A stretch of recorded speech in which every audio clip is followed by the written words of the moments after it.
games. Welcome to Filthy Casuals, a podcast about video games, hosted by two very kind and extremely knowledgeable boys. Thank you very much for joining us. My name is Tommy Daslow, and with me, as always... Fresh off the plane back from America, where I watched the Game Awards 2025. Me and Jeff Keighley, we were just ripping it up. We were ripping and tearing the whole extended weekend. We really had a ball. I can't go into the details of what we got up to, but let me just say he's not the nice, friendly-looking guy he appears on the Game Awards all the time. Sometimes he gets angry. He can riff it up with the best of them. He beat a man to half to death on the street with just to feel something. It seemed like this is a real scoop. Yeah, he's quite a violent, angry man, but he also he's an like exclusive world premiere. My dad never hugged me.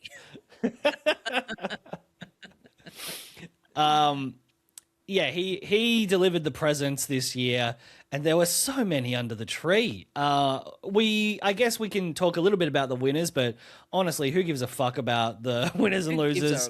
Goddamn rats. Yeah, you when you listen to the show for the next 2 weeks after this, you will be able to hear us sort of half distracted by seeing some announcements pop up because it was happening as we were recording our Game of the Year episodes. So that's right. So that's something to look forward to in the future. Us kind of seeing some stuff trickle in, but not really able to comment on it yet because we knew we were doing this. Yeah, and I kind of missed most of the big, cool, interesting things. There were some great announcements, some cool little trailers. I don't know. How did you feel about it just overall compared to previous years? I feel like maybe there wasn't the huge, like, brain-busting fucking, announcement of, like we speculated maybe God of War 3, something like that. But I think on average, it's actually a really, really solid bunch of announcements and yeah, trailers. I think it's a pretty good one overall. I had no expectation of it because I feel like maybe last year's one didn't have all that much in it. Did he kind of come out last year and beforehand and say like, hey, there's not going to be any big showstoppers, so don't get too... Yeah, you might be right. Like, I'm trying to remember if there's been... I guess maybe I'm always a bit distracted because we're getting into our own end of year lists and the year is winding down, so it kind of feels like a bit hard to remember when things have specifically come up here. But I thought overall there was some stuff that was pretty cool. Nothing that's like really in the truly mind-blowing realm of things I'm interested in, but some stuff that like no sort of big sequels or anything like that, but there were some pretty cool new-looking things, and there were a couple of very interesting-looking follow-ons and some new projects from people we're interested in. I did notice in skimming through a lot of these, something that I thought that something that we'd kind of been commenting on, or I'd been commenting on throughout the year, that it felt like we were getting sort of to the end of the era of the high risk of just sort of announcing something and being like, this will be out, I don't know, who gives a fuck in the future? You could just wait 8 years for all we care.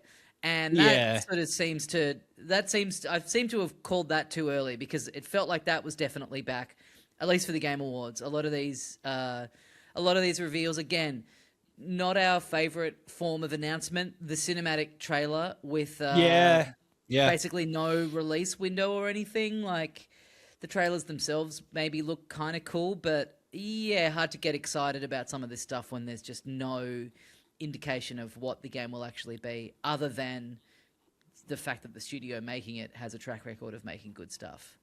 Yeah, I think that's a fair call, because there are there's almost no difference between being like, there's a new Knights of the Old Republic game coming out, and just talking to your friends and being like, wouldn't it be cool if there was a new Knights of the Republic game? Because at this point, really anything could happen. There's been so many cancellations. There's been crazy delays.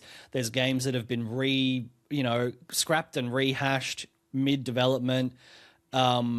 So yeah, in a way, it's cool that they've attached a previous BioWare developer to a Knights of the Old Republic sequel, but yeah, does that mean anything? Who can say? It Yeah. does give me something to live for, though.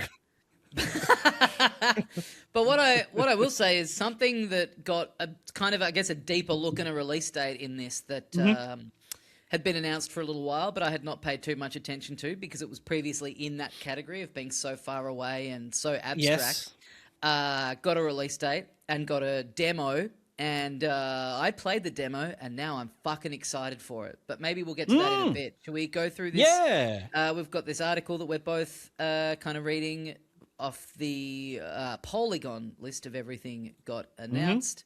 Not too sure whether this is in chronological order because, as mentioned, we did not watch this live. But No. Yeah, shall we get stuck in?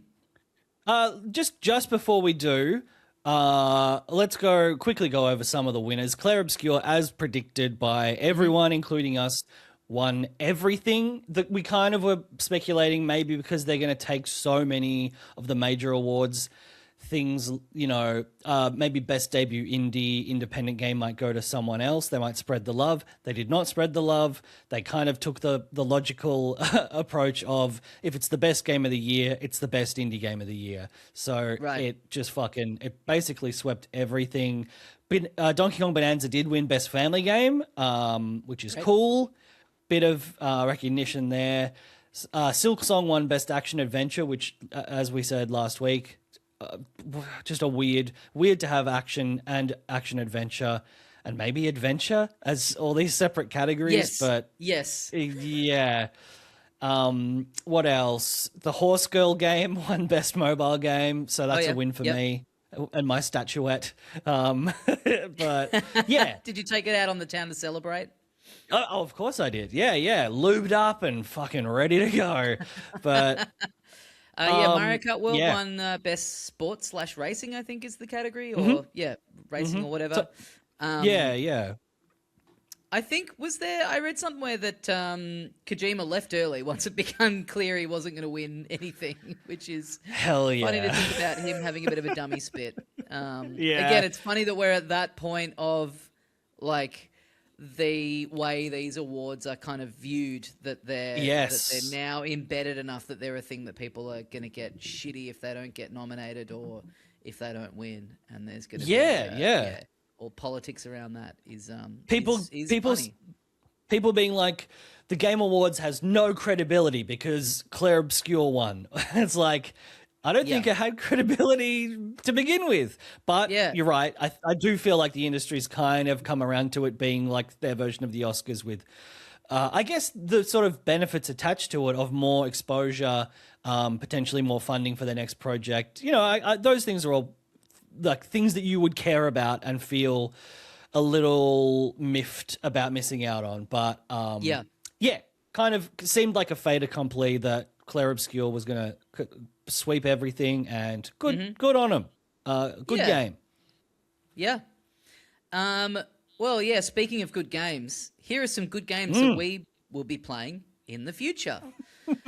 The first one we've got here is a new game simply called Divinity.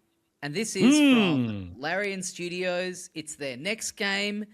It'll be their biggest game ever, according to the great man, Jeff Keighley. The trailer is all cinematics, doesn't give much of an indication of what this game will be. I don't think there's any release date window on there, but that's what's coming next from them, which is I do kind of like that. Is kind of a nice thing to have, like a game that has previously, like the devs who've previously done very well at the Game Awards get to go, here is what our next thing is kind of neat. You know what I mean? Like the prestige of being like, this is worth paying attention to in the sphere of this show because it's a previous winner. Yeah, and I feel like, we've often talked about how the Academy Awards and the Emmys should take a leaf out of the Game Awards book. Like, if the previous Best Director winner gets up on stage to present, Best Actor and is like, and Here tonight is a world premiere of the trailer for my next film, starring Leo DiCaprio and Dakota Johnson.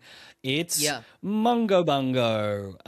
What about that'd be if you fucking were, awesome. instead of just reading out the name, the director who's presenting the award goes, "Here's the premiere for my new trailer, and it features the winner of this category." And then the trailer starts playing, and there's like a reveal of DiCaprio in the last 1 second. So not only do you go, oh shit, he's in the new like whoever movie, and it looks awesome, and also he just won.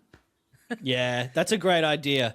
People should be taking notes because we would have revolutionized the industry if we'd had any kind of say-so. Giving this shit out for free. Yeah, I know. But yeah, Divinity. There were two games previously by Larian: Divinity: Original Sin and Divinity: Original Sin 2. I think the second one was their last game before Baldur's Gate 3, and they're fucking awesome. Like they are. Baldur's Gate 3 was kind of a ridiculous, huge scope, incredible voice acting, like top tier writing, and justifiably, kind of took the world by storm. But the previous games are really good as well. And this is weirdly like they're not calling it a sequel or even a reboot or anything. I think it's just like another game in that world. But it does make sense that everyone's gotten around Baldur's Gate 3. They're waiting for this developer's next game, and they're like, hey, we'll just call it Divinity. Maybe not everyone's played those other ones. It'll feel like a good jumping in point. And I did like the style of the trailer.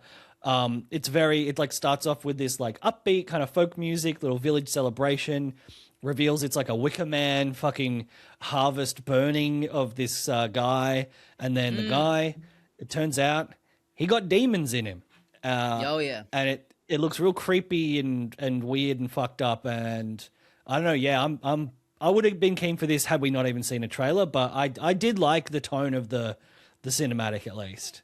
It is at least a cool cinematic trailer. When the cinematic trailer is more just like stuff that sort of looks like gameplay a little bit, but is framed in a cinematic way, at least if you make it look, the cinematic ones that look like kind of all end up looking like each other. This at least had a bit of its own unique flavor to it. And when the little short film, and when the writing and the scenarios and stuff is such a big part of these games, this kind of like flavor setting thing is sort of indicative of the kind of stuff that you'll be doing in this game eventually. So exciting to see more of this.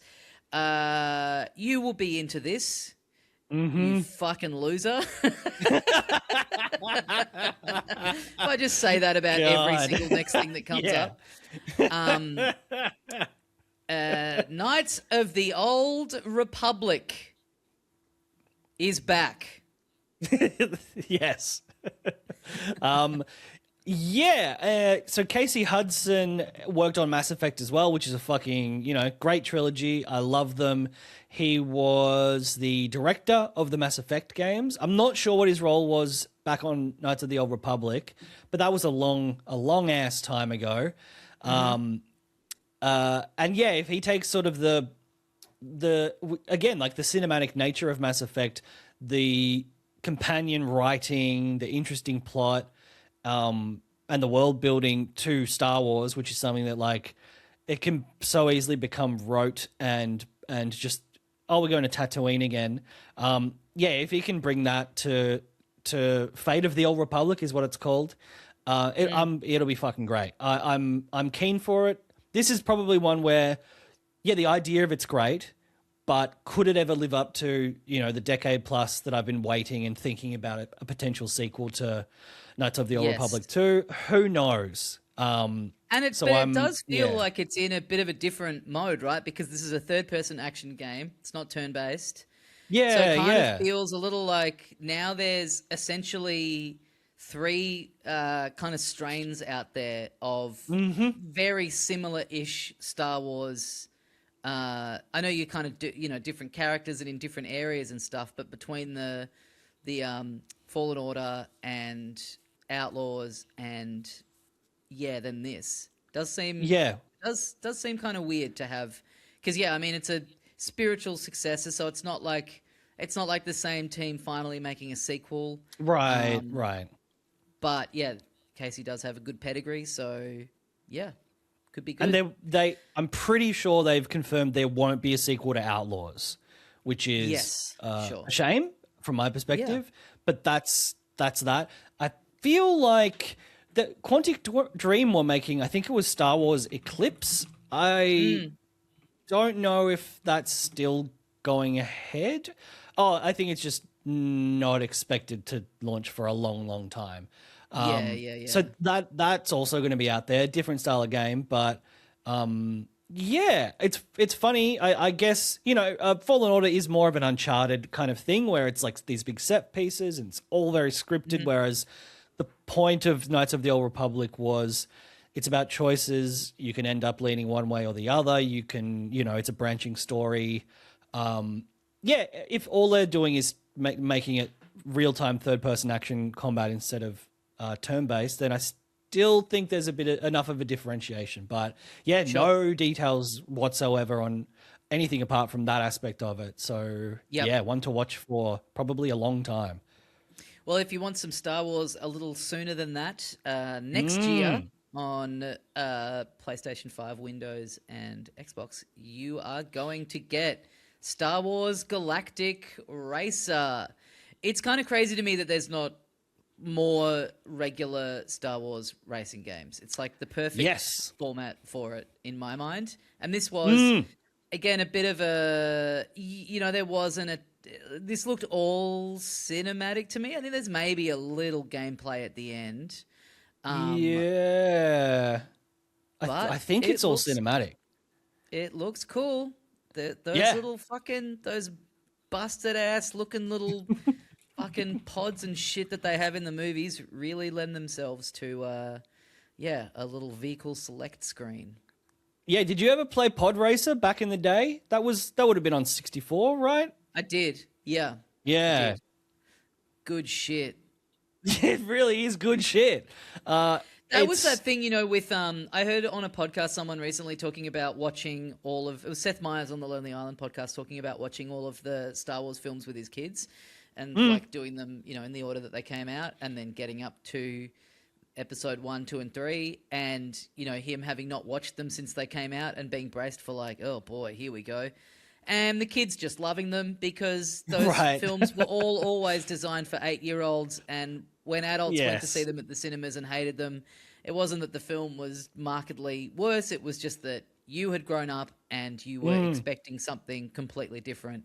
And I think like how much that beginning sequence of that film lent itself to a cool racing video game is like perfect evidence of that. Like, just going like, oh yeah, there's this guy fucking Watto, and he's selling me a little bit. Now I'm doing the shit from the movie. It's like, yeah, that's why that's in there.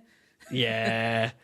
Yeah, and kids don't understand about offensive stereotypes, and so Watto was fine. Well, that's how they learn. Yes. And Daddy can be on the couch next to them, being like, Yeah. now never do what George Lucas has done here. He very bad man. But yeah, the best sequence from that film, aside from maybe that duel at the end. And yeah, such a fun game, like really a way for, the babies who owned Nintendos to play a Wipeout style, high octane racing game with sick aesthetics. Like, no one can say that Star Wars doesn't look cool. And it just, I'm very excited for this. There's been a bunch of the sort of offshoot Star Wars games that have been pretty fun lately. Like I enjoyed Squadrons, where you were just, that was just a dogfight, flying around space, shooting people, and they didn't try to do too much with it. And it's fun to sit in a little fucking cockpit and shoot people. So, pumped for this. Like you said, next year, apparently. Don't know if there's an exact release date, but 2026 is confirmed. Yeah. Diablo 4 is getting another expansion called Lord of Hatred, April 28th next year. Do we care? I've never really spent any time with Diablo 4 at all, so this is not one for me. I played a bit of it when it came out, and it's good. I certainly didn't, I'm a single-player only kind of guy. Like the multiplayer stuff with the last few or couple Diablos has been a bit of a issue, just with some of the systems and the fairness and the currency and shit like that. So I don't know how the current one's being kind of thought of by the player base. But yeah, good for them. Lord of Hatred, sick. Love that shit. Eat it up. The Paladin's back. Paladin was great in Diablo 2. So suck me off. Beautiful. Lord of Hatred is an incredible title. I would almost rather it be used for its own fresh standalone thing. Like the the imagery that conjures up, if it was just about, if it wasn't set in a, Diablo style world, if it was just like modern present day and it was just about a dude. This man is the Lord of Hatred. I think it's Jimmy Carr's new special. It's a video game adaptation of the Chappelle Player Haters Ball sketch. Yes. Yeah, become the Lord of Hatred. But yeah, good for them. Activision Blizzard still pumping out stuff. But yeah, not really one for our tastes. However, these God, beat me to it. Finally, something for the horn dogs. Those of us that tune into the Game Awards 1 and 2. Those of us that tune into the Game Awards hoping to get our rocks off at some point, we're in for an absolute treat with this double drop. Oh, it's a double drop, all right, baby. No, I'm genuinely excited for this. I loved the reboot of the Tomb Raider games, the trilogy, or the thrilogy as I call it. They were really fun, sort of Uncharted-esque, but with more sort of... there were set pieces, but there were these stealth sections. The puzzles were, I think, more complex. Like, the story was darker in all three of them. And then, so they've got a sequel coming out called Tomb Raider Catalyst. Terrible name. I don't love that. You might as well call it Tomb Raider Rising, which they did call those reboots Rise of the Tomb Raider and Shadow of the Tomb Raider. Yep. But yeah, this one's a brand new one. It looks cool. It's obviously, a current gen, insane fucking looking Tomb Raider game. And then they're rebooting or reimagining the first game, which is also great because the first couple of these games back from the PS1 days are unplayable. They have weird fucking controls. They obviously don't look at all like anything.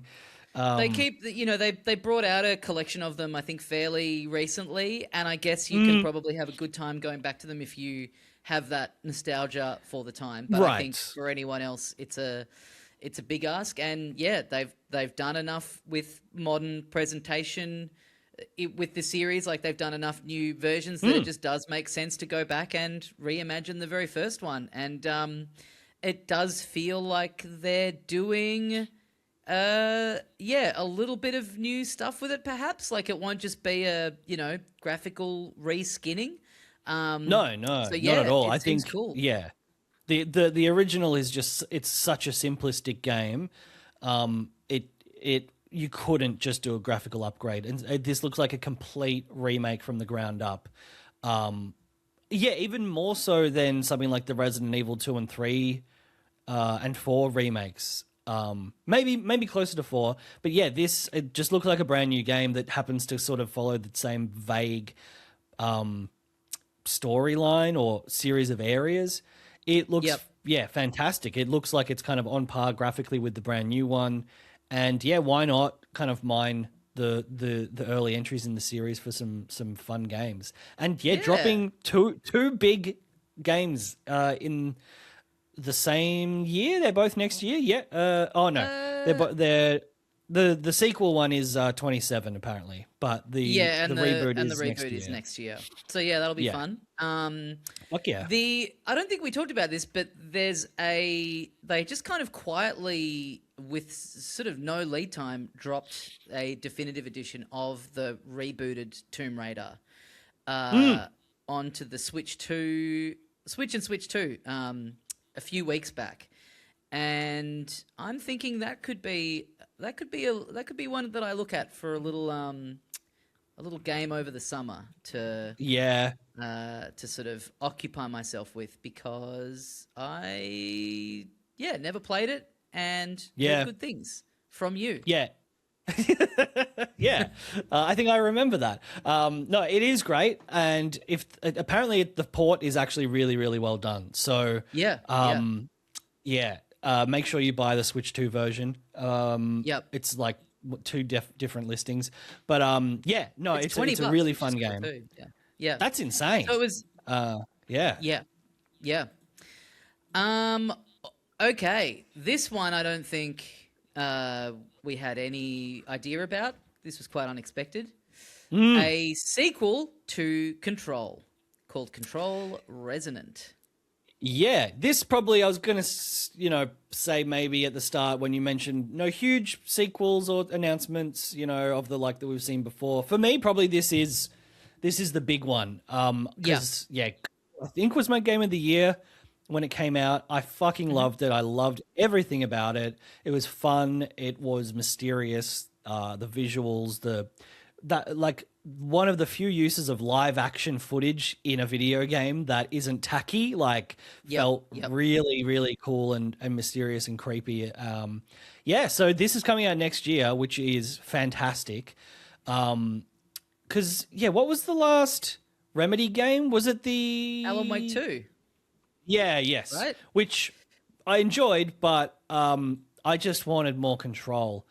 And I'm getting it. So Yeah, I got to go back to Alan Wake 2 because I think that year I played it over the summer. I didn't finish it, but I played a big chunk of it over the summer after we'd done our Game of Year stuff and just, loved it. All of the like very weird tone stuff that they do so well. And this game is it is a sequel, but it is a different character, and the gameplay itself looks more like kind of hack and slashy, where the first one was a shooter. Like it looks like the kind of style of what you're doing is mixed up a fair bit as well, which is interesting. Yeah, and like the character you're playing in this sequel is, you see them heaps, like it's basically who your protagonist is trying to find and rescue in the first one. So awesome, sidesteps story-wise. And like you said, maybe a bit of a different approach to combat, but whatever it is, I'm fucking keen for it. Yeah.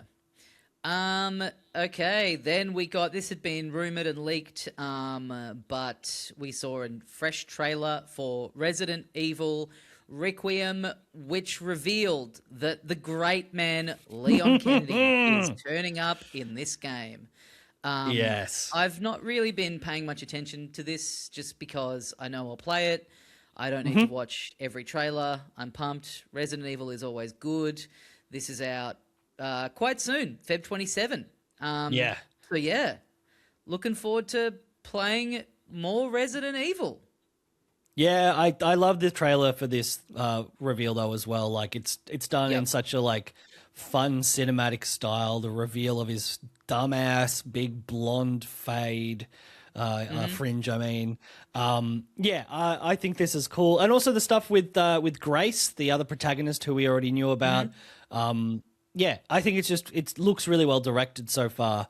And like you said, I'm going to play this regardless. I don't need to see every single trailer. I think I have though, and I'm excited for it. And I feel like we've talked about this a lot with, Game of the Year discussions and Game Awards.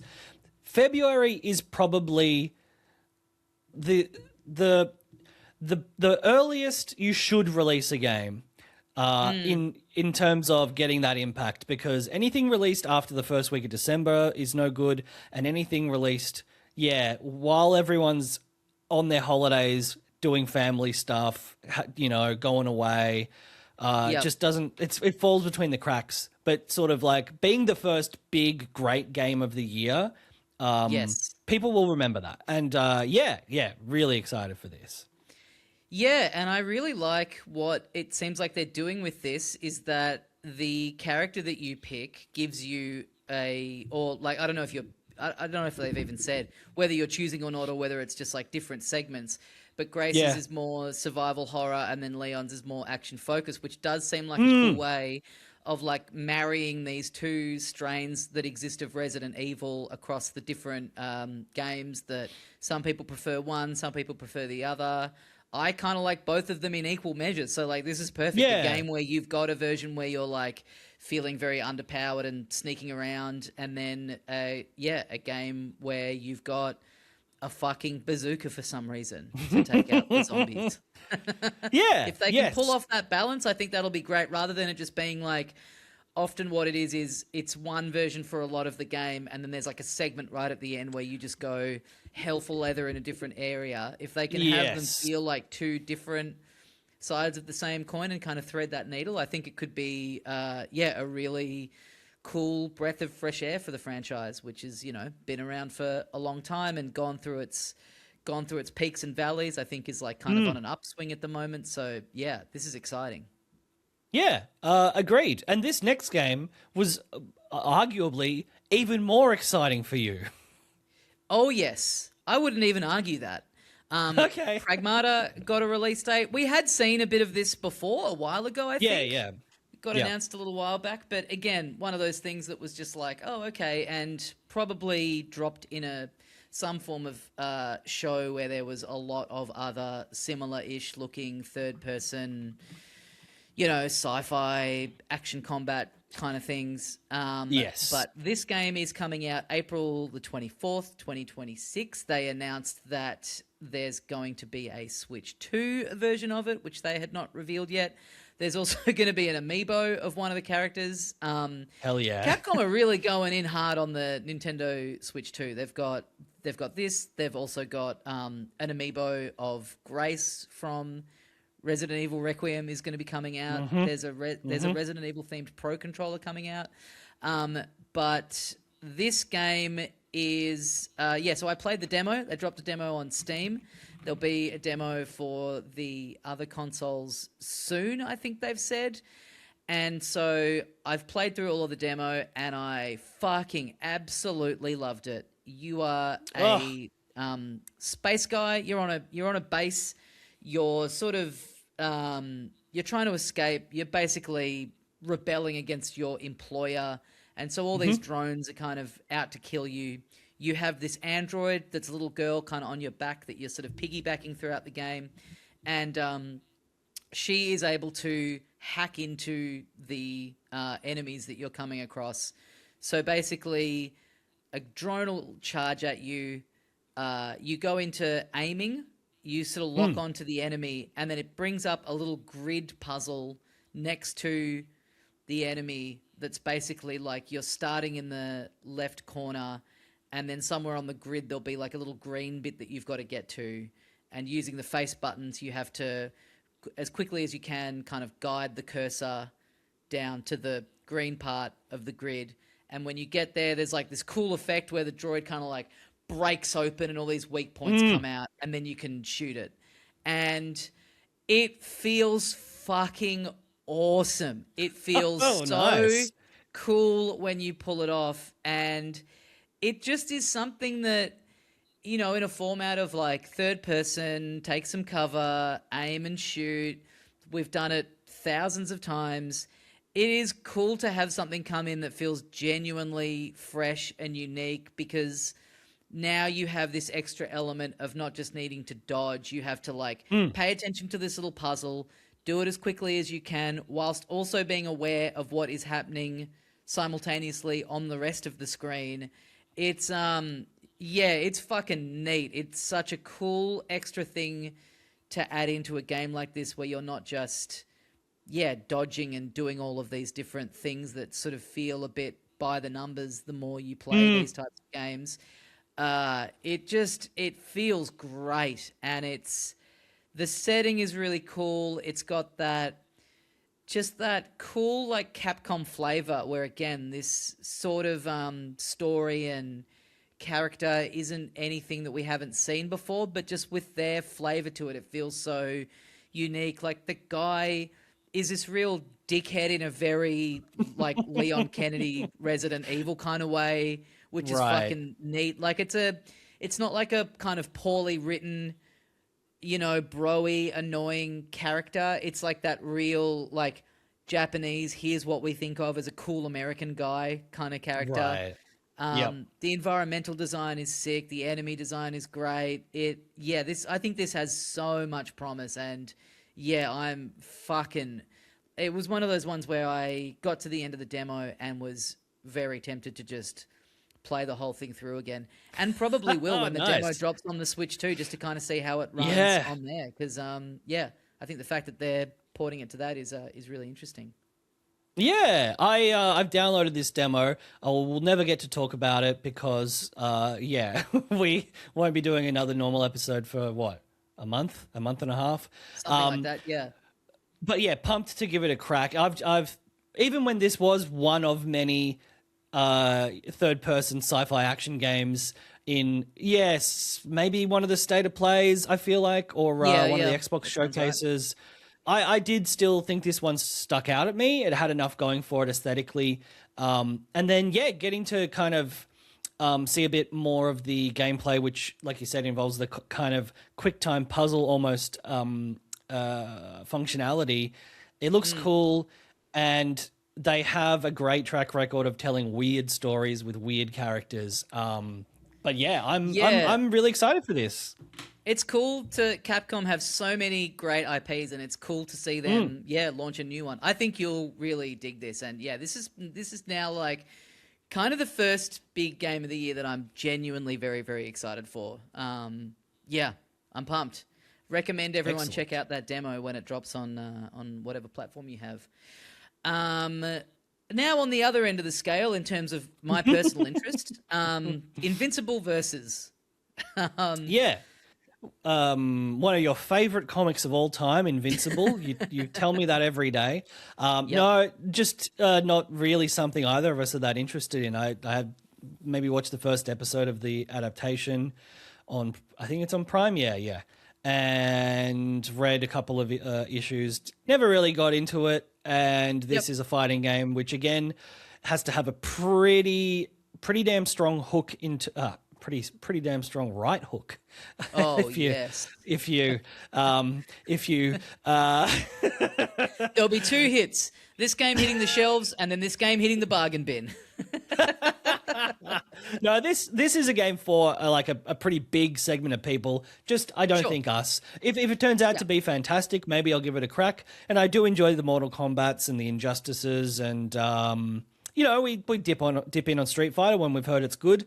But yeah, not really one for us. All of these games kind of live or die on how much you give a rat's about the roster of characters, right? So, like, mechanically, it can be cool, but if you're not drawn to the specific style of it. But, sure, there's a bunch of people out there who are pumped for this.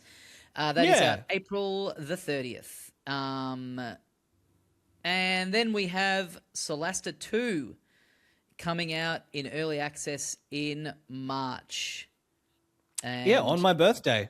Which I'd never heard of the first one, but watching the trailer, it looks similar to a Baldur's Gate, where it is an isometric turn-based fantasy strategy game. It has the Dungeons and Dragons kind of, algorithm in the background of combat and spells and all of that shit. Good cast. Ben Starr, who was just in Claire Obscure, the English language version.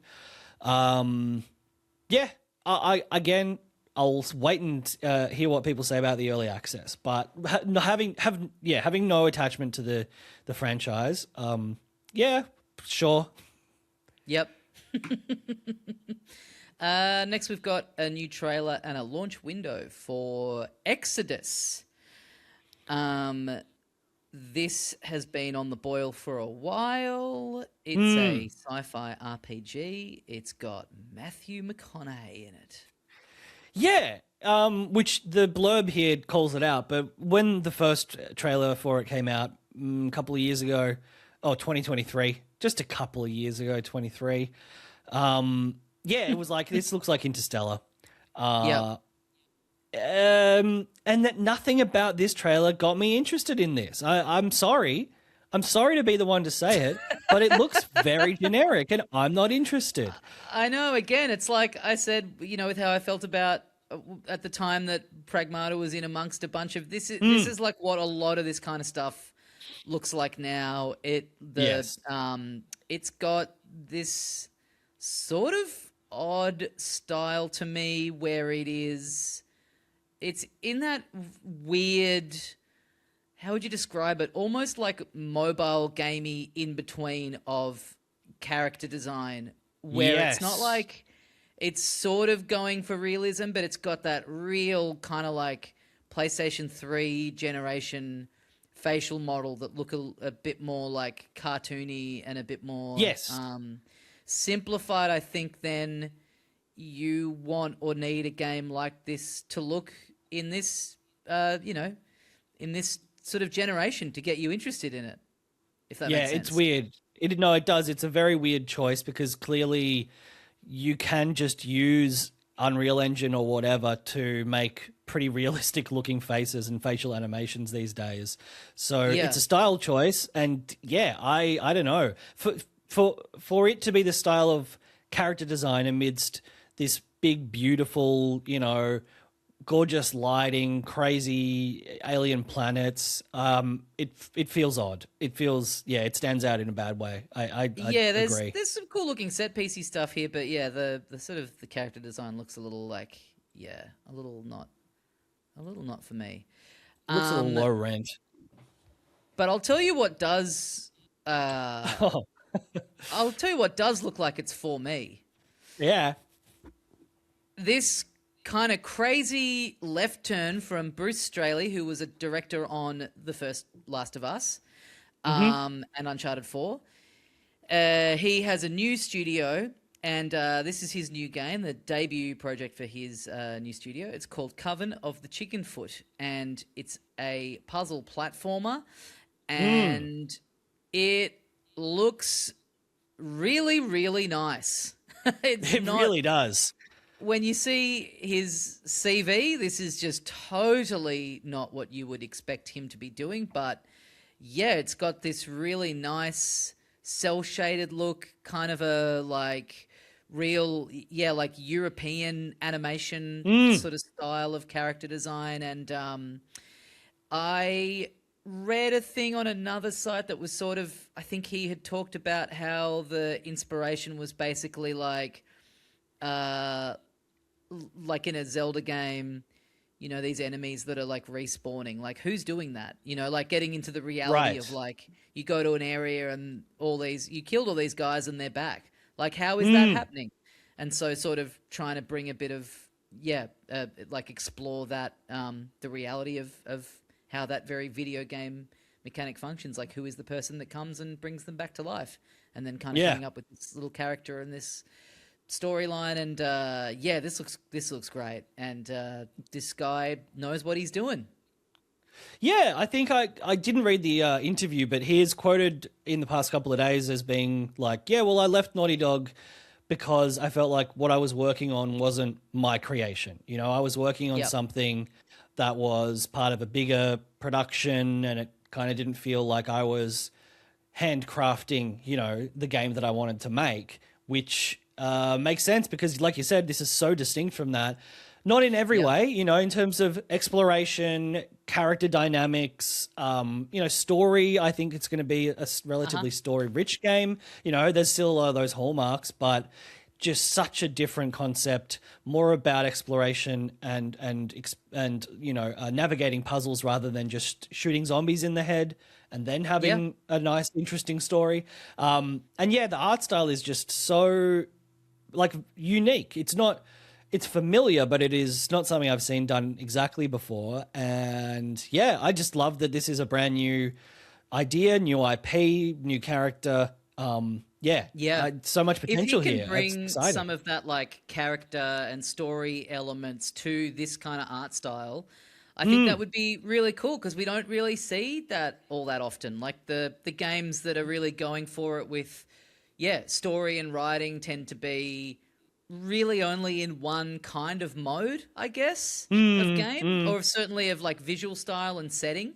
So yeah, this being a little cartoonish grandma running around and having some of the flavor of what we love about how gripping The Last of Us is, I think could be really special and really unique. So I'm like that, along with Pragmata, are the two that I'm probably most earmarked at the moment. Right. Then we got another look at a game that I had honestly kind of forgot was coming up, but it's had a new release date, been bumped slightly back to April the 30th. Yeah. This is the follow-up to Returnal from Housemarque, Saros.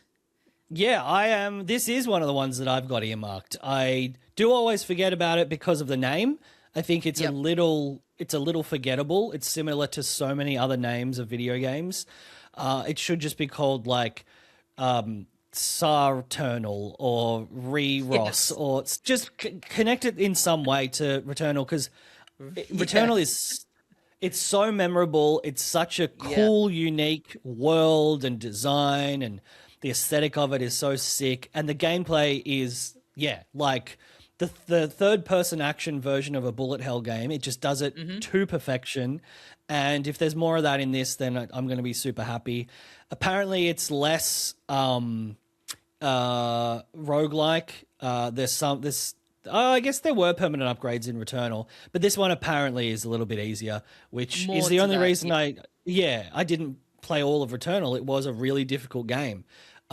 But yeah, still, I like the aesthetic of this. The performances in the trailer are good. I'm really pumped for this, and it's a shame it got delayed by less than 1 month. But hey, I'll find something to do for 3 weeks.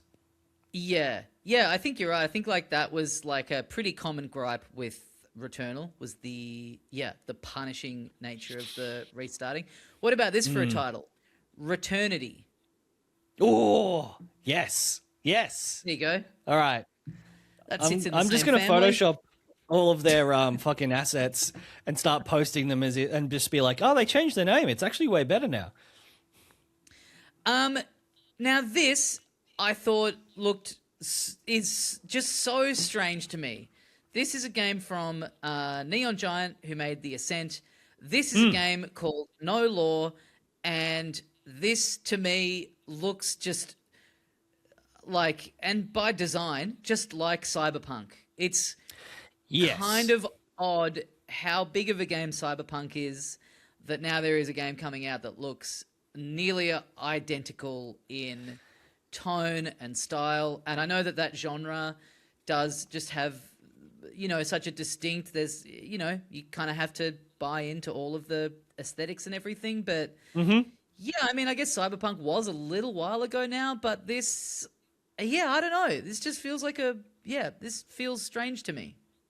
It's weird because their previous game was also a Cyberpunk set game. Like, it was less of an obvious comparison because it was that isometric kind of co-op game where you're running around doing quests, and the fact that this is a first-person shooter set in a Cyberpunk world, like, yes, you're right. It's impossible to ignore the comparison. I do get the sense that it's less... I don't know. It's more focused. I feel like they're a much smaller developer. It can't be this sprawling open world, although apparently it is an open world FPS RPG. I don't know. Yeah, I don't know what you do if you're like, no, I want to do like a noir story in a cyberpunk world. I know, yeah. Not to say that it feels like they're just like ripping it off. It is, it's kind of more of a trap of the genre. But every genre has that. I mean, medieval fantasy has that. And, as we're saying with like sci-fi, futuristic, there's, this is a trap that I guess because there's like so few games at this point that have tapped into this specific world, that now, and also Cyberpunk being so massive for good and bad, that it just, I don't know, and I guess just having like a specific, like this style of protagonist makes it stick out. All of that being said, it does look cool, and I am interested to play it because I enjoyed Cyberpunk. I like this kind of setting, I like this kind of world, but it just felt weird to me that it was like, I don't know. Yeah, I think that it has the opportunity to have the press on launch of No Law, the cyberpunk FPS that doesn't have any bugs when you play it. Right.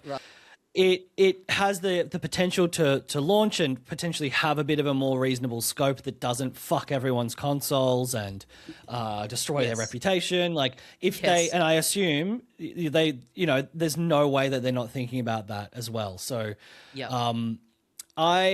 it also, the fact that it has a similar tone is probably the strangest thing. Like, it could be more. I don't know. The fact that it's this like brash, cocky character who's has to, get back at the world that's fucked him over. Like, yeah, they're. But again, I don't. It's such a trope of the genre. I don't know how you get around it, except by making a good game. And if the game is good and fun and looks cool, then it kind of doesn't matter. I'll play it anyway, I guess. Yeah, it does look neat. And I will say, No Law is a cool title. I never really liked that Cyberpunk was called Cyberpunk. Like, it just always struck me as like just a weird choice to call the game the title of the genre. Like, imagine a game just called Medieval Fantasy. Like, it just always struck me as like you wouldn't say like the story isn't about, you know what I mean? Like, the term cyberpunk has nothing to do with what the actual story or game is, other than that's the genre of thing that you're in. But you're not going to go see a movie that's just called comedy. Like, I don't know. It struck me as it's such a weird call. I don't know. So it's unfair because now it's not just like you go like, oh, it looks a bit like the game, Big City Bad Boy. It's like Cyberpunk it's going to be, the word is in the description of the game, of any game in the genre. So yeah, it's unfair. Imagine if this game was called In-Law and you had to fight against the fucking dragon in-law. Yeah. There we go. Now that would be cool. That would be more kind of like the shit I like to make jokes about. So for me, that'd be on my Game of the Year after both Tomb Raider entries that I played at half speed. With a mod. And my copy of Dead or Alive Beach Volleyball from the PS2 that I still play. And my DVD of The Man Show. I know it's not technically a video game, but I'm holding a controller while I watch it. So, of course. Good stuff. There's another Total War game. If you like Total War games, there's been a couple of Warhammer set ones. This one's in the future, in the 40k universe. Introduced to a man strolling in fresh from the Pussy Palace, David Harbour. Oh, yeah. I think maybe the gaming audience here didn't like it because didn't like his appearance because they were jealous of the amount of fucking slaying he's been doing. But what a guy. I fully endorse him in every way. Really having a moment. We got an announcement of a new game from the maker of The Witness.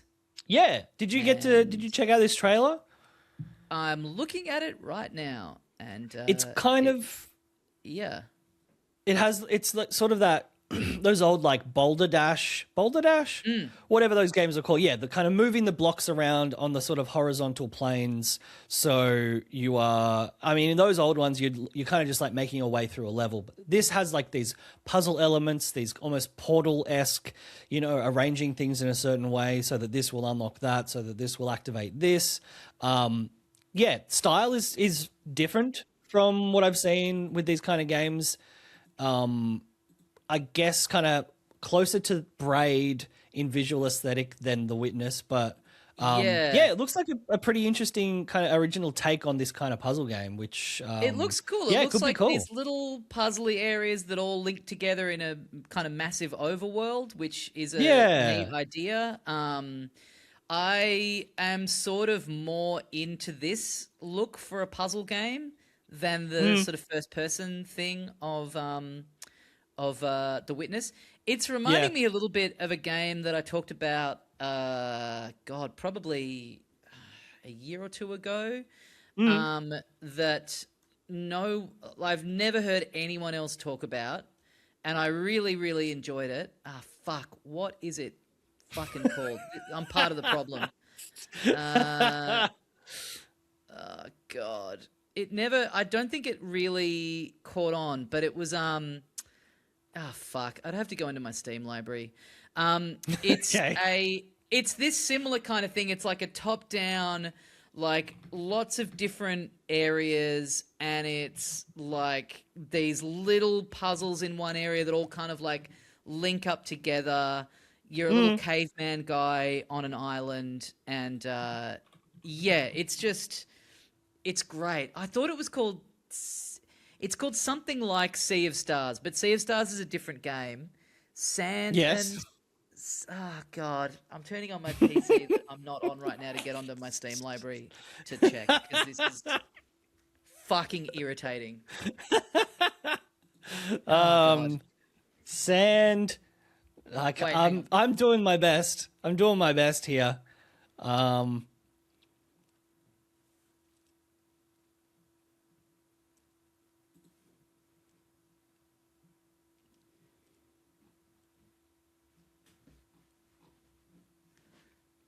Let's keep going, and Okay.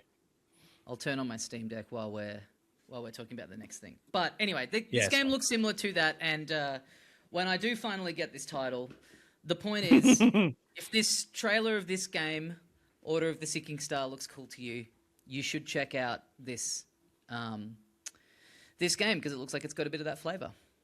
Yeah, nice. Yeah, I can't remember seeing. Yeah, well, I don't. Hey, I don't even remember what it's called.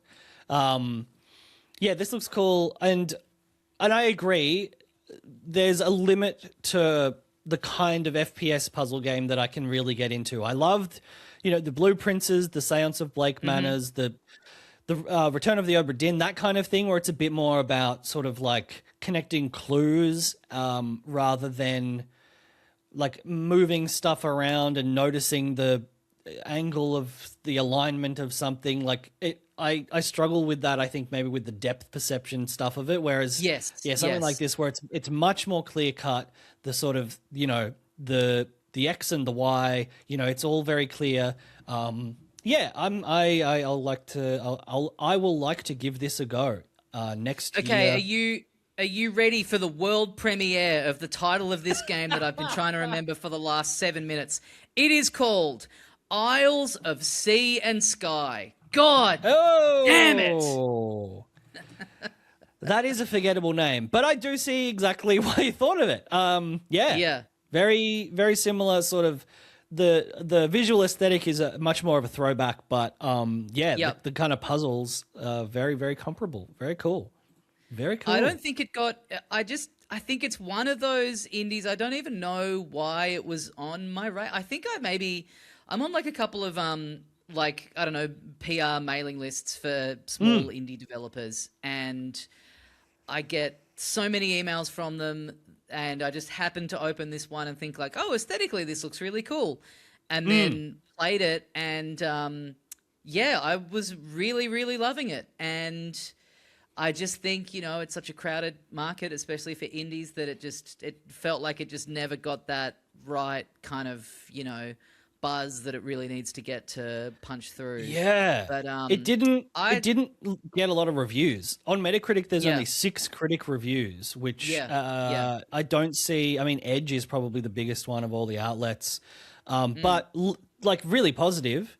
I thought it was doing something like really interestingly unique. Like I say, lots of these like little areas with little self-contained puzzles that all sort of connect in their own way into bigger versions of puzzles in all of the interconnecting areas. And that's the first thing I thought when I saw this this trailer for Order of the Sinking Star, which, hey, is a similarly forgettable title, I would say. It looks like it's kind of tapping into that same mode. So anyway, if you're looking for a little fix of something like that, check out Isles of Sea and Sky. We got to pick up the pace a little bit because we also have some other stuff to talk about. Lego Batman's coming out next year. I guess it's the sequel. Yeah, I don't know. I've never played any Legacy of the Lego games for about 15 years. Night. Yeah, maybe. Yeah. But this looks like more of the same. Looks like it's gonna be appealing to people who like these Lego Batman games. Yeah. It's fun. We can skip the Marvel Rivals thing. Phantom Blade Zero has a release date, September next year. This is another one of the it's a East Asian set combat game with a dark and brooding story. It does look cool. This is, I think, a Chinese developed game, not so Yep. it's, we've had a lot of the Japanese samurai set games, so this is a little bit different. And it looks cool. This is just a game that I'm going to have to play before I can remember anything about it. Yeah, I agree. But there does look like there's a lot of cool stuff in here, like the effects of it's like shattering mask, and it can live up to the kind of cool promise of all these little effects and stuff that are going on. It could be very fun. That is September 9th next year. We got a reveal of a new Dungeons and Dragons game. Any interest? Nope. Okay. This I thought looked very interesting. There's a new game called this is Bradley right up your Badger. alley.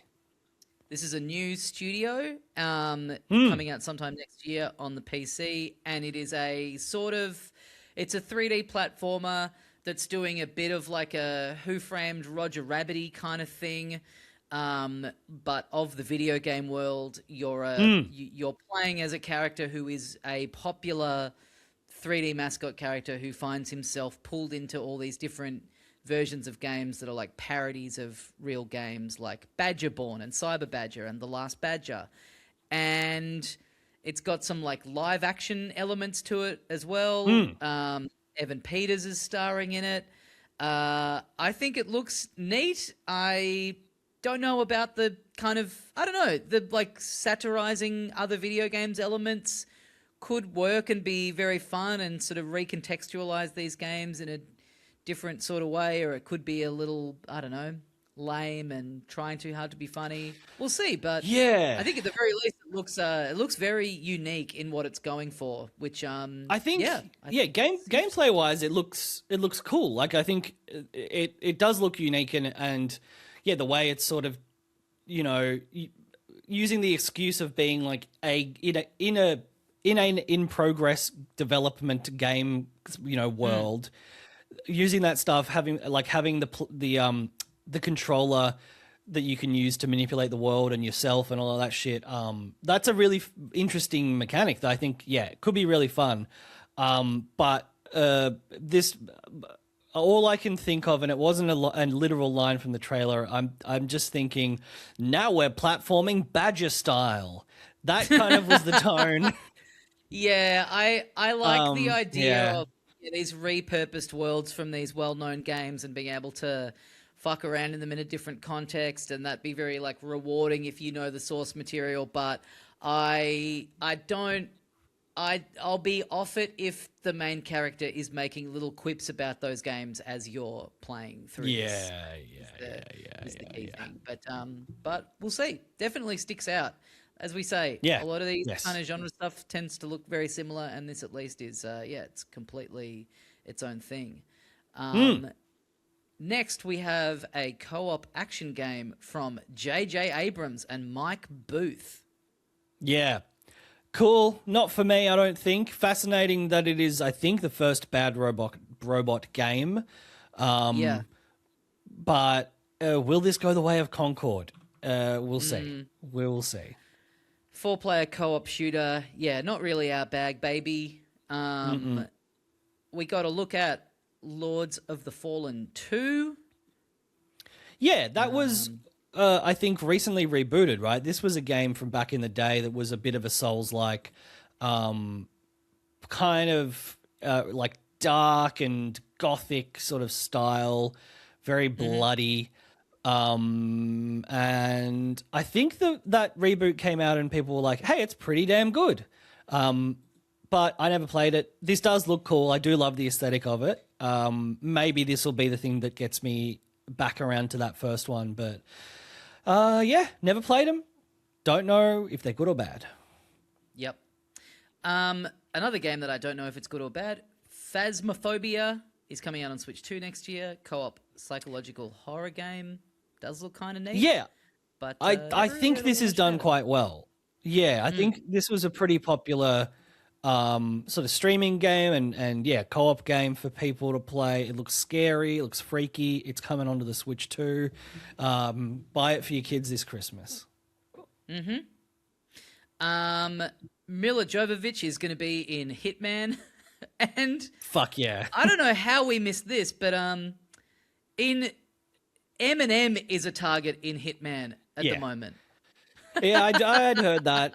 I guess I just didn't know that at know when all. to bring it up. But yeah, Eminem's in there. It's becoming its own Fortnite, which I love. That's great. It is. Yeah, I'd rather real world people turn up that you can assassinate in Hitman than play as them in Fortnite. Yeah. We've got Toshihiro Nagoshi, a director from the Yakuza games, has his own studio, and he premiered a trailer for his new game, Gang of Dragon, which looks sick. And a big part of the reason for that is that it looks almost exactly like Yakuza. It really does. Yeah, maybe a bit more serious. Who can say? Because like a lot of the Yakuza games have the very serious aspects and the very silly ones, alongside it. But yeah, this looks awesome. Like great facial capture. The sort of rendering of the characters in this is really really good. And yeah, I'm pumped for this. We don't know hanging shit out all in about a it. neat little bar with a wood polished counter and a brick wall and a guy in a vest and tie, which is very very Yakuza. It is. So yeah, looking forward to that. Then we've got Ontos. So many Ontos, game names now are just unpronounceable. Saros, Sonos, Ontos, Uma, Oprah.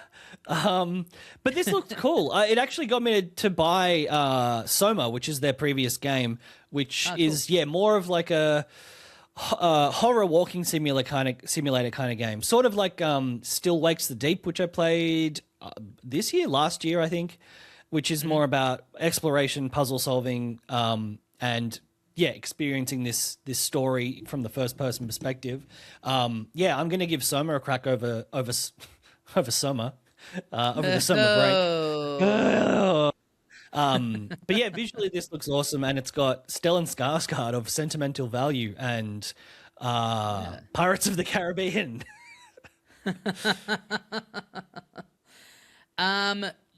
We got a release date for John Carpenter's Toxic Commando.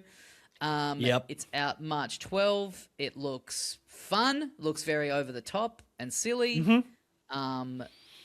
Could be cool in a very like Doom kind of way, I guess. Sure, yeah. I didn't like this trailer. I'm going on record. I love John Carpenter, but I didn't like this trailer. I think it looks silly. So do with that what you will. Something that I think looks great is The Free Shepherd, coming out in 2027. You're a sheepdog and you're running around herding sheep. There appear to be no humans around. There's kind of these weird futuristic science fiction-y monolith things coming out of the ground. Looks very nice. Dogs in games. Really good. Yeah. We had Stray. We had some other game with a cat in it. It's fucking time to be a dog. It's time to be a dog. It's time to be a doge. Yeah, this looks great. Yeah. Decrepit, a first-person Souls-like. Some of these things, I'm like, why are these? What's the link here? How are these getting a look in at the Game Awards? You know what I mean? When it's like, the makers of Baldur's Gate 3, here's their new thing. But then, this is just a first-person Souls-like, no release window, solo developer. Yeah. How's this getting on the radar of old Keeley? I wonder if this is a case of some guy borrowing $1 million from his rich dad to pay for an ad. It looks fine, but I also I'm skeptical about the controls feeling fun in a first-person Souls-like game. It's got to be really, really good, tight combat and controls for it to not just be kind of overwhelming. But this didn't really do anything for me. Audio mech as well, interesting idea. We do love a good rhythm game. Nothing too distinct about this visually, though, and unless the music's, really, really good, I don't know if this is something I'd necessarily go in on, although it does have a demo on Steam. Yep, might be worth a look. Yeah. Something that you flagged to me in our chat as looking like not your tempo, a game called Stupid Never Dies. Yeah, this looks like a parody of what, people think of gamers and video games. Like, it just looks so stupid. I don't know. Maybe it's self-aware, but that, I guess the feeling I got from the trailer was it's not. It thinks this is really cool, and I don't know. Yeah, it doesn't stick out to me, other than the fact that the people at the studio have worked on games like Devil May Cry, Dragon's Dogma, the Resident Evil games, so there is a good pedigree in there. But I don't know. Just not to our taste, maybe. Yep. An announcement that in the new James Bond game, one of the characters is played by none other than Lenny Kravitz. Yes, this was cool. I think this is the right side of tacky for me. This is like, I enjoy this. He doesn't seem to be doing anything that crazy. He's just playing the character who is kind of an interesting criminal, criminal boss in Mauritania, I think. The title says at the start. He's got a guitar. That's cool. Hopefully, that you do like a boss battle with him, and the way that you have to hit his weak spot is by he like squats down and his leather pants rip and his big dick comes flopping out. You have to shoot him in the cock to take him out. That is honestly all I was thinking about while watching that trailer. Yes. But that's great. That's cool. We love a Bond villain. Pumped for that game. South of Midnight coming out to PlayStation 5 and Switch 2 next year. Good game from the little bit we played of it. I don't think either of us got particularly far, but I did enjoy the bit that I played of it. We got our first look. The entire cast of this movie sans 50 Cent, which I wonder if that's a scheduling thing or because he is in the midst of a press junket blitz for his takedown of Diddy documentary. It does seem like a weird coincidence him being the only one to not be there. But him being like the beef being with Diddy, I feel like him being up on a stage in public anywhere is a bad idea from the man who had Tupac killed. Sure, good point. This trailer looked fucking stupid, but I guess in the right kind of way where it's at least leaning into the very cartoonish aspect of the video games rather than making the mistake of what adaptations used to be, which was, trying to think of them in a more real world context and then having characters that don't really look or behave, kind of how they do in any of the artwork from the game. So this looks stupid, but Street Fighter itself is very stupid. So I guess this is kind of the right move. I thought it was a good trailer, and I think I agree that, the tone is probably, if you're going to pick a tone, this is the best one because then you can lean in. And I also think it benefits the action because you're not pretending it's in the real world in any way. Yes. And I just want this to have fun fights that are over the top and crazy and well choreographed and have cool visuals. And honestly, that does look like what is in this trailer. I don't mind it. I don't think this should exist, nor do I think it looks particularly good, but I also do think it looks like the best version of what it could be. Outside of an animated, there's a couple of anime adaptations that are fucking cool, but we'll see. Filmed in beautiful Sydney last year. Oh, yes. Along with great movies like Mission Impossible 2. Speaking of anime, this next game I think we're going to be doing a video series of this because it looks fucking beautiful, and it is Oh, a this co-op looks adventure. so good. Yeah. Yeah, Um, co-op, Orbitals. yeah, co-op feels like it's the new kind of big thing to tap into with the Mm. success of things like, yeah, Split Fiction and It Takes Two, which are both obviously made by the same team. But yeah, I think that you and I have really enjoyed the mechanics of those games, Hmm. the writing and the characters, not so much to our speed. And so, Yeah. yeah, having something like this that's a bit more of a cowboy bebop-y, like Mm. really leaning into that, like that real kind of like mid 90s anime sort of style too.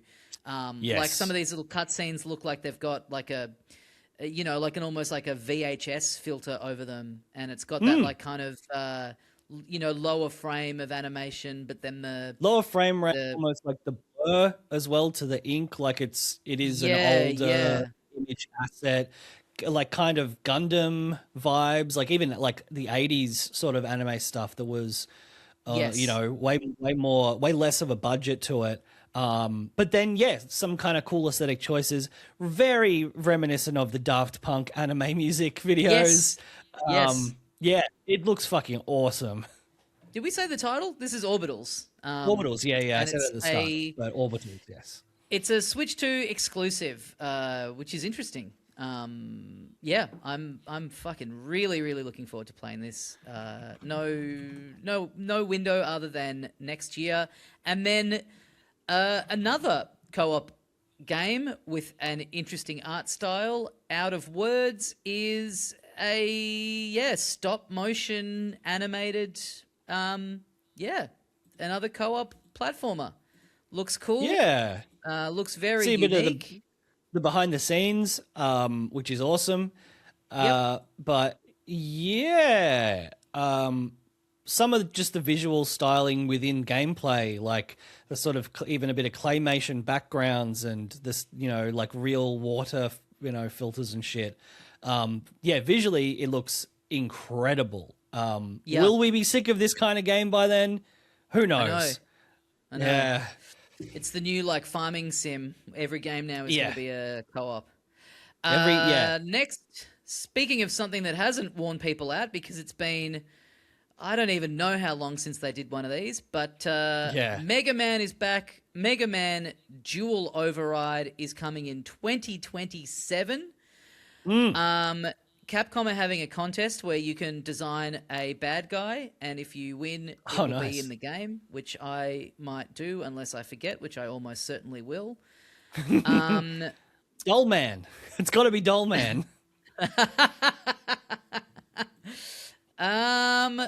I am a little disappointed in this. You know, It looks pretty Capcom. simplistic.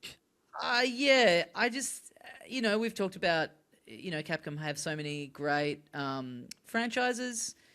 Mega Man, I think, might be the first one. Mm. And just bringing this back to do more of the same, like really play it safe with a 2D platformer. I don't know. I just would love to see them do something that feels a bit more next gen and, you know, Mm. have a crack at making a 3D version of him. Even if not 3D, just a different kind of approach to the 2D platformer. It looks kind of very slow paced and dated Yeah. almost.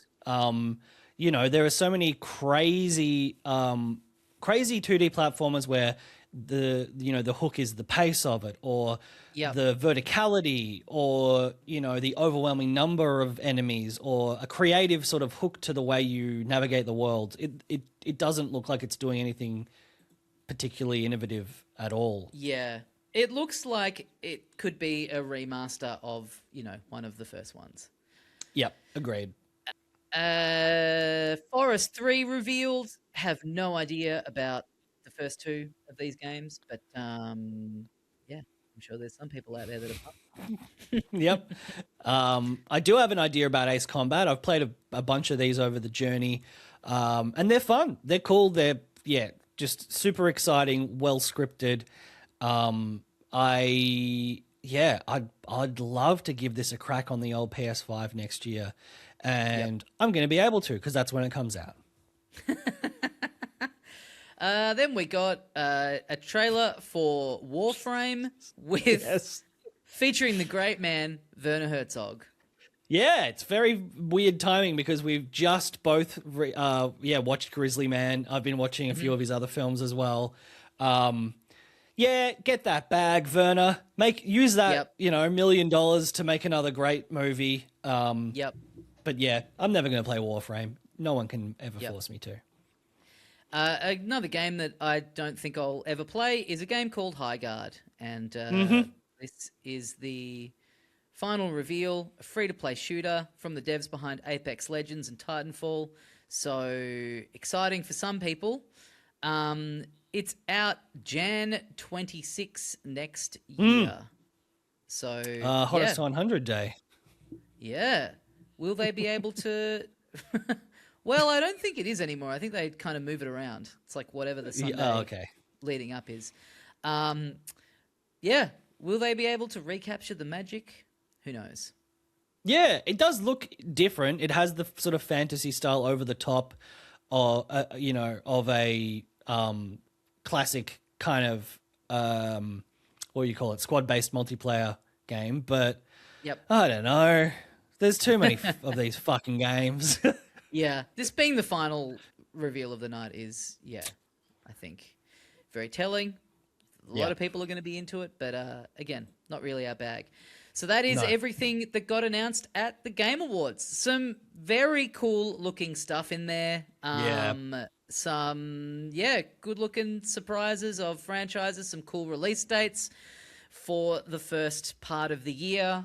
But yeah, there's more than I was expecting, honestly. I kind of went into it just kind of thinking like, whatever. I thought it'd be all stuff to the level of just that like Highguard thing, stuff that I'm just personally not really interested in.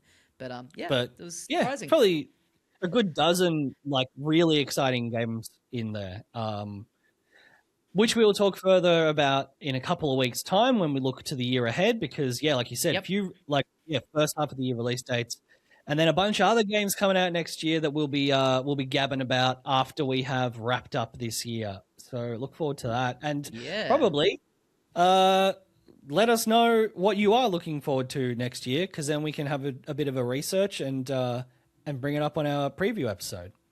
Yeah. I'll quickly talk about something I played this week, even though we've gone into overtime. I don't have to go on about it for too long, but a game that we talked a little bit about when the demo was out, Dogpile, is out now. Yes. The full version of it is out on Steam. It is a very small team. It's a locally made game, I believe. Yes, it is. I have been loving this game, Dogpile. It is great. I would recommend it to anyone who is a fan of puzzle games.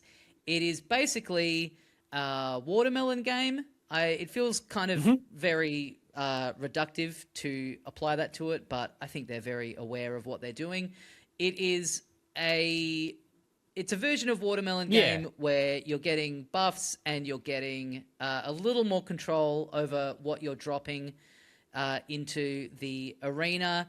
And it's what if in watermelon game you could fuck around with the physics and not be so kind of locked in. Like you can drop things into the side on watermelon game and kind of, sort of squish stuff so it rolls over, but you are pretty limited. Like if you fucked something and put it too far down in the corner, you're pretty prohibited from being able to get to it.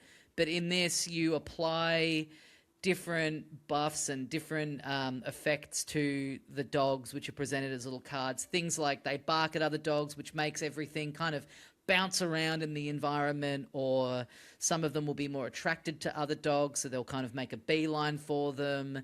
Some of them have a thing called crated, where they can't merge for a set number of hands, and then you're getting little things like you're having these little like goals that you're having to constantly meet of basically points for number of dogs you've merged together. And it is really fun and really satisfying. And I told you I had a run where I had so many different, and it's not a visually demanding game. It's a very like simplistic, hand drawn, like cartoon 2D style. 2D art. 2D art. I had so many physics effects going on that the Steam Deck was struggling to run it, and it broke down into about 5 frames per second because I had like zero gravity, I had bouncy, I had, yeah, dogs that would be spinning around every time I played them. So there was just an absolute cacophony of effects for the console to keep track of, and it could not handle it. And even though it was very annoying trying to finish off the round with the cursor kind of slugging along the screen, Yes. to have done that much damage to the console with this game felt fucking awesome. It felt very satisfying. It really is the best example of the kind of thing we've talked about a bit, the past few weeks, especially as we look back over the year of taking, one genre, mixing it with another genre, adding your own unique aesthetic, and coming up with something that is so much more addictive than all of that, separately. It is so much fun. It has great sound effects, like we said, really cool art design. It's really, really fun to play. I haven't gone quite as deep in on it as you have, Tommy, but I've just been really enjoying picking it up for like literally 15 minutes at a time, having a lot of fun with it, and going back to whatever I was working on before that. It's a fantastic game. It's very cheap. It's also it has like a launch sale, which at least in Australia, I don't know if this is globally, but it has 30% off for the next few days. So it's already cheap. So absolutely worth getting on Steam and having a poke around with it, because a lot of hard work's gone into it, and it's great. It's a really, really well executed game. Super fun. Yeah, really recommend everyone check it out if you like that style of game. That is going to do us for this week. Thank you for joining us. We will be back next week with part 1 of our Games of the Year special. So you can look forward to that.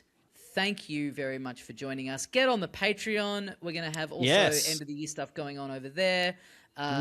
Heaps of great stuff coming out. If you've got a bit of time off over the next couple of weeks and you're looking for extra stuff to listen to, there are hundreds of hours of bonus content on there for you now. If you sign up, filthycasuals.com.au is where you can find the link to everything that we do.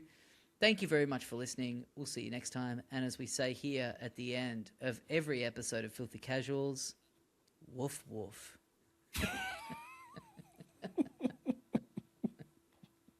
I woke up at 5 a.m. to get a flight. I'm sorry.